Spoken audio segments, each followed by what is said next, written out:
Всем привет, с вами Орбикс, а в этом видео я покажу, как создать газон травы в блендере. Но этот травяной газон будет в хоррор стиле.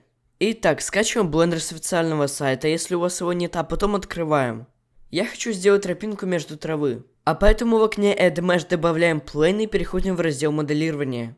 Так как я хочу создать впадину в центре нашей площадки, придется добавить полигоны. Кликаем правой кнопкой мыши по объекту и кликаем на Subdivide. Увеличиваем количество полигонов. Чтобы выделить каждый центральный полигон, мы зажимаем Alt. Чтобы равномерно создать впадину, мы включаем данный инструмент и аккуратно опускаем. Модель готова, и для большего удобства давайте увеличим ее английской клавишей S. Чтобы трава была зеленая, тропинка в центре черная, нам придется поиграться с текстурами. Заходим в Texture Paint и вот здесь выбираем Base Color и ставим черный цвет.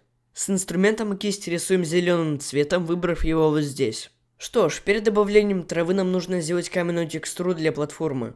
Заходим в шейдинг и составляем такую же схему, которая была в видео про создание хоррор-шарика. Кстати, советую посмотреть и другие мои видео. Ну и начнем делать траву. По такому же принципу можно сделать шерсть, волосы и так далее. Кликаем вот сюда под модификаторы и ставим Hair.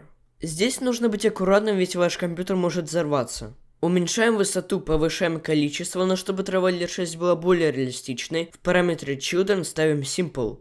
Чтобы вырезать траву на тропинке и наклонить ее в некоторых местах, входим в режим Particle Edit.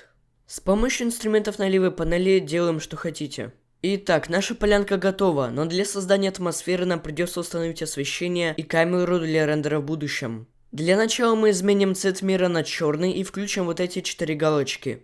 Они добавят нам отражение и улучшат освещение. У нас уже базово есть один источник света Point Light, и мы можем изменить его цвет и силу, а потом клонировать клавишами Ctrl-D. Устанавливаем освещение. Ну что же, наша сцена готова, и нам осталось лишь поставить камеру и сохранить. Ну и на этом все. Если вы хотите поддержать мой канал, то просто посмотрите другие видео, и всем пока.